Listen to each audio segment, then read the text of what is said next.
Next మనం భద్రాద్రి వెళ్దాం. భద్రాద్రిలో ఇంకా ప్రతిపక్ష నాయకులు, ప్రతిపక్ష పార్టీలు అయితే సెకండ్ లిస్ట్ని అయితే వదలలేదు. అయితే దీని మీద కొంత ఆశావహులు అయితే కొంత ఉత్కంఠ అయితే నెలకొంది. అయితే కుదరని పొత్తుల కారణంగా ప్రచారాలు కూడా అక్కడ జరగట్లేదు.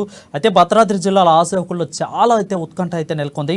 టికెట్లు ఖరారు కాకపోవడంతోనే ప్రచారంలోకి అక్కడైతే ఆశావహులు వెళ్ళట్లేదు. ఎప్పుడు టికెట్లు ఖరారైతే అప్పుడు వెళ్దామని అయితే రథాలను అయితే సిద్ధం చేసుకున్న పరిస్థితి కనిపిస్తుంది. ఇటు జనసేన, బీజేపీ, అదేవిధంగా కాంగ్రెస్, సిపిఐ, సిపిఎం అన్ని పార్టీలు కూడా ఆశావహులు అయితే ఉత్కంఠ నెలకొంది. ఎప్పుడైతే టికెట్లు ఖరారు చేస్తారో అప్పుడు పార్టీకి సై అంటూ వాళ్ళైతే సిద్ధమయ్యారు. దీని మీద పూర్తి అప్డేట్స్ మా ప్రతినిధి శ్రీనివాసరావు అందుబాటులో ఉన్నారు భద్రాద్రి నుంచి. శ్రీనివాసరావు, చెప్పండి.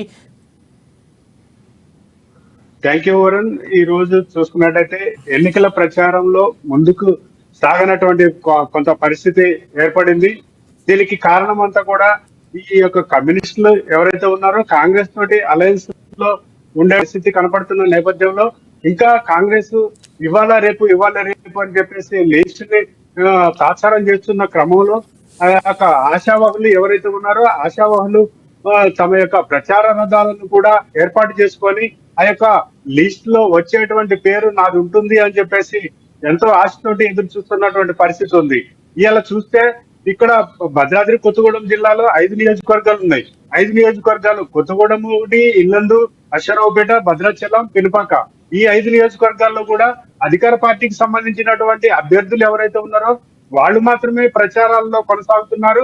అలాగే బిఎస్పీ పార్టీకి చెందినటువంటి అభ్యర్థులు కూడా కొత్తగూడెంలో ప్రచారం చేస్తున్నటువంటి నేపథ్యం ఉంది.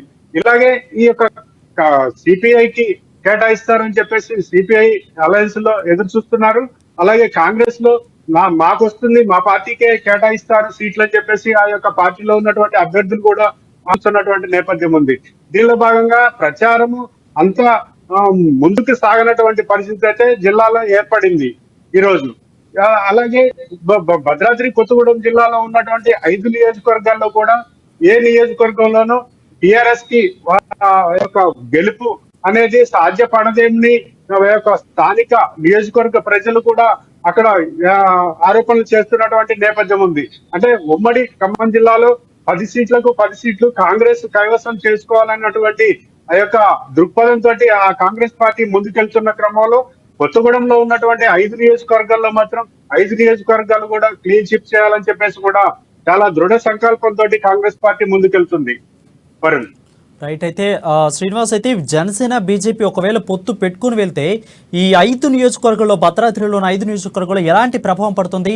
అటు ప్రతిపక్ష అదేవిధంగా అధికార పక్ష ఓట్లు చీలే అవకాశాలు ఏమైనా కనిపిస్తున్నాయా? అంటే ఓట్లు చీలేటువంటి అవకాశం ఉన్నది, కానీ ఈ యొక్క అధికార పార్టీకి ఈ యొక్క ప్రయోజనం కలిగేటువంటి పరిస్థితి కూడా నెలకొన్నటువంటి నేపథ్యం ఉంది ఈరోజు చూసుకున్నట్లయితే.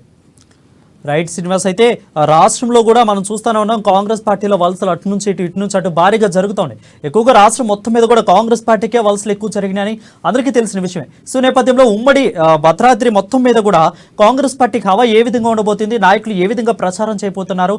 కాంగ్రెస్ పార్టీ హవా అసలు ఏ విధంగా, వాళ్ళ వ్యూహాలు ఏ విధంగా ఉంటాయి? అంటే ఇవాళ వ్యూహాలు అనేది ప్రతి పార్టీలోనూ సహజంగానే ఉంటాయి. కానీ ఈ యొక్క వ్యూహాల కాంగ్రెస్ పార్టీకి ఇప్పుడున్న పరిస్థితులు అయితే పూర్తి స్థాయిలో గెలుపొందేటువంటి అవకాశం ఉంది. 5 నియోజకవర్గాలు కూడా టిఆర్ఎస్ ని క్లీన్ చిప్ చేసేసి కాంగ్రెస్ కైవసం చేసుకోవాలనేటువంటి దృక్పథం ఉంది.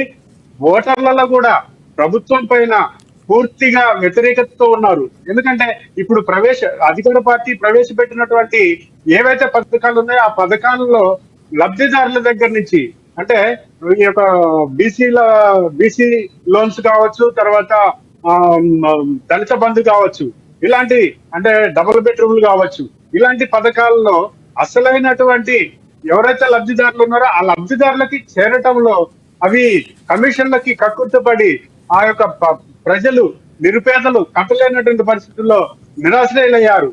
అంటే డబుల్ బెడ్రూమ్లు కావచ్చు, లేకపోతే బీసీ బంధు కావచ్చు, లేకపోతే దళిత బంధు కావచ్చు, ఇలాగా ఈ పథకాల్లో ప్రభుత్వం పైన బాగా ఆ యొక్క ప్రభావం చూపేటువంటి అవకాశం ఉన్న నేపథ్యంలో కాంగ్రెస్ పార్టీకే ఎటు చూసుకున్నా కూడా 5 నియోజకవర్గాలు ప్రయోజనం చేకూర్చేటువంటి పరిస్థితులు నెలకొన్నాయి. వరుణ్.